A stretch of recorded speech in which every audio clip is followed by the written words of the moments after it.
এবার সালাউদ্দিন ভাইকে দু একটা বাস না দিলেই হয় না। দেখেন কি কয় সে, কি আশ্চর্য কথা। উনি বলছেন গতকালকে যে প্রধান নির্বাচন কমিশনার নাকি সংবিধান ভায়োলেট করে ওই শপথের পত্রটা তাকে পাঠিয়েছে।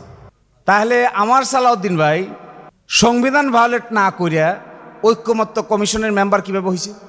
ঐক্যমত্য কমিশনের one of the influential member ছিলেন mister home minister mister Salahuddin Ahmed. তো মিস্টার সালাউদ্দিন আহমেদ এখন যে হোম মিনিস্টার হয়েছেন, ঐক্যমত্য কমিশনের বিএনপি রিপ্রেজেন্টেটিভ ছিলেন।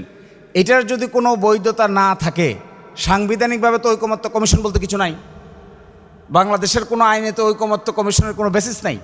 তাহলে এইটার সদস্য ওইটা হয়ে ওখানে ওই সদস্য হয়ে তিনি নিজের সংবিধান কিভাবে সংস্কার করা যায় ওই পরামর্শ দিচ্ছেন। ওটা কি হলো, সংবিধানের ভিতরে হয়েছে? এইটা যদি সংবিধানের ভিতরে না হয়, তাহলে আমাদের প্রধান নির্বাচন কমিশনার একটা শপথের চ্যাপ্টার সাপ্লাই করে যদি সংবিধান ভায়োলেট করেন, তাহলে আমাদের সালাউদ্দিন ভাই সংবিধান সংস্কারের কথা বলে ঐকমত্য কমিশনের one of the major role player হলে কি সংবিধান ভায়োলেট করে নাই? নিশ্চয়ই করেছে। একে যদি দোষ দিতে হয়, ওনাকে তার ডাবল দোষ দিতে হয়। আর সেকেন্ড কথা দেখেন, উনি রাজাহাঁসের ডিম্বর কথা শোনাইছেন গতকালকে, বলছে রাজাহাঁস ডিম পারে নাই, পারানো হয়েছে, অবৈধ ডিম্ব পারানো হয়েছে। তো ওই রাজাহাঁসটাকে রাখছে কে? ওই রাজাহাঁসকে ডিম পাড়া পর্যন্ত কে রাখলো? রাজাহাঁসের ডিম হলো, ওনাদের ভাষায় এই আদেশটা হলো রাজাহাঁসের ডিম। এটা হলো জুলাই সনদ সংস্কার বাস্তবায়ন আদেশ, সংবিধান সংস্কার বাস্তবায়ন আদেশ হলো ডিম্ব। তাহলে এই ডিম পাড়া পর্যন্ত রাজাহাঁস বড় হইল কি করে? এই ডিম পাড়া পর্যন্ত রাজাহাঁস বড় হওয়ার পিছনে যারা রাজাহাঁসকে খাওয়াইছেন, প্রোটেকশন দিয়েছেন, সুন্দর ঘর দিয়েছেন, বাড়ি দিয়েছেন, বা ওখান থেকে আসার সময় খাদ্য, যাওয়ার সময় খাদ্য, আদরে আপ্যায়ন করেছেন, তারাই তো রাজাহাঁস ডিম পাড়ার জন্য সবচেয়ে বেশি দায়ী হওয়ার কথা। কোনো রাজাহাঁস ডিম পাড়ার আগে বড় তো হয়েছে। এই বড় হওয়া আবার আরো ইন্টারেস্টিং দেখেন, কি আশ্চর্য কথা। রাজাহাঁসের ডিম পারছে এই কথা ওনারা বলছেন, তো রাজাহাঁসের ডিমের বেনিফিশিয়ারি কে? ডিম সরাই দেন দেখি নির্বাচন থাকে কিনা। এই ডিম সরালে তো বাচ্চা নাই। তো রাজাহাঁসের ডিমটা কতক্ষণ পছন্দ হয়? যতক্ষণ নিজের পক্ষে থাকে। আর আরো আশ্চর্য, উনি নাকি রাষ্ট্রপতিকে জিজ্ঞাসা করেছেন, একটা দলের নেতা রাষ্ট্রপতিকে জিজ্ঞাসা করতে পারে? আন্ডার হোয়াট ল? কিভাবে একটা দলের নেতা বাংলাদেশের মহামান্য রাষ্ট্রপতিকে এই কথা জিজ্ঞাসা করে যে আপনি ডিম সঠিকভাবে পারছেন নাকি বেঠিকভাবে পারছেন?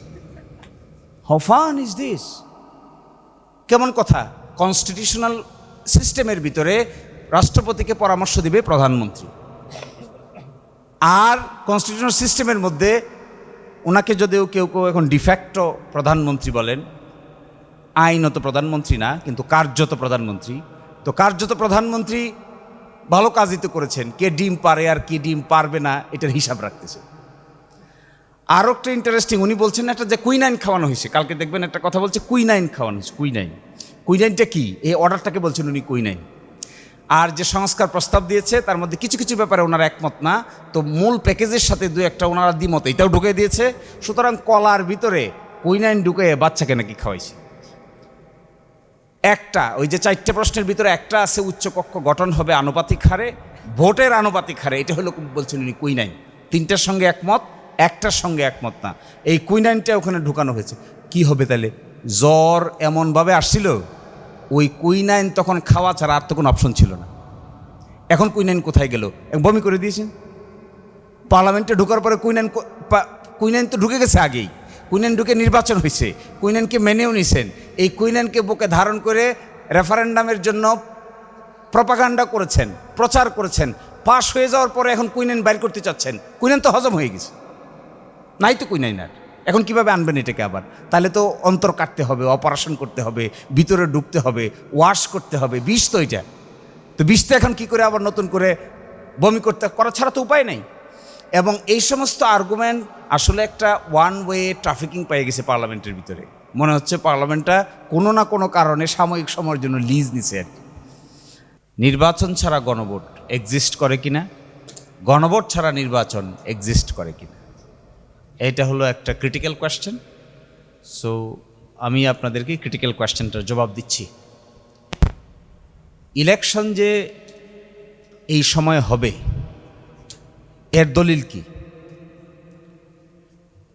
এই জুলাই জাতীয় সনদ সংবিধান সংস্কার বাস্তবায়ন আদেশ ছাড়া বাংলাদেশে এমন কোনো আইন, সংবিধান, বিধান, প্রবিধান, রেগুলেশন কিছু আছে নাকি যা বলে যে ২৬ সালের ১২ই মার্চ নির্বাচন অনুষ্ঠিত হবে, ১২ই ফেব্রুয়ারি নির্বাচন অনুষ্ঠিত হবে? এরকম কোনো ডকুমেন্ট কোথাও আছে নাকি? প্রশ্নের উত্তর হলো না, আপনার কোথাও কিছু খুঁজে পাবেন না। তাহলে এই সময় যে নির্বাচন অনুষ্ঠিত হবে, ইলেকশন কমিশন যে নির্বাচনের তফসিল ঘোষণা করলো, আন্ডার হোয়াট ল? আইনটা কোথায়? কনস্টিটিউশন স্কিম নাই। কনস্টিটিউশন স্কিমের বাইরে তো আমরা আগেই চলে গেছি। আমি হিসাব করে দেখলাম যে এর শুধুমাত্র রুট আছে আদেশে। আদেশ ছাড়া, জুলাই জাতীয় সনদ বাস্তবায়ন আদেশ ছাড়া অন্য কোনো মেকানিজমে কোনো লিগ্যাল ডকুমেন্ট নাই। এখানে কি বলা আছে? ২-এর সংসদ নির্বাচন অর্থ এই আদেশ জারির অব্যবহিত পরে অনুষ্ঠিত জাতীয় সংসদের সাধারণ নির্বাচন। তা আদেশটা জারি হয়েছে কবে? 13ই নভেম্বর। অব্যবহিত পরে নির্বাচন কবে? 12ই ফেব্রুয়ারি। আর গণভোট কি? গণভোটের সংজ্ঞা দেওয়া হচ্ছে। গণভোট হলো এই আদেশ জারির অব্যবহিত পর অনুষ্ঠিতব্য জাতীয় সংসদ নির্বাচনের দিন এই আদেশ অনুসারে গণভোট অনুষ্ঠান করা হবে। তাহলে এই আদেশটা জাতীয় নির্বাচনের সোর্স, গণভোটের সোর্স। আদেশটা না মানলে কি থাকছে? ওনাদের আর্গুমেন্ট হলো আদেশ মানবে না, কিন্তু থাকবে না শুধু গণভোট। জাতীয় নির্বাচন কি হবে? জাতীয় নির্বাচনের আর কি বেসিস আছে? কোথায় আছে? কে দেখাতে পারবে যে অমুক আইনের অমুক বিধি, অমুক প্রবিধি, অমুক সিদ্ধান্ত, অমুক জায়গা মতে 12ই মার্চে জাতীয় নির্বাচন অনুষ্ঠিত হবে?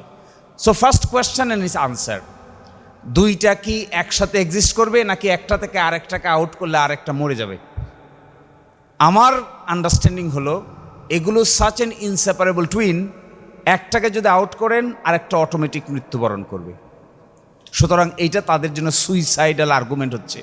তারা যদি আদেশ মানত তাহলে তাদেরকে দুইটা মানতে হবে। তারা যদি আদেশ না মানে তাহলে একটাও মানা যাবে না। কিন্তু তারা একটা মানছে আর একটা মানে নাই। এটার নাম হলো অপরচুনিস্ট। কালকে হাসনাত বলছে এটার নাম অপরচুনিস্ট। দ্বিতীয় প্রশ্ন, সংস্কার নাকি সংশোধন?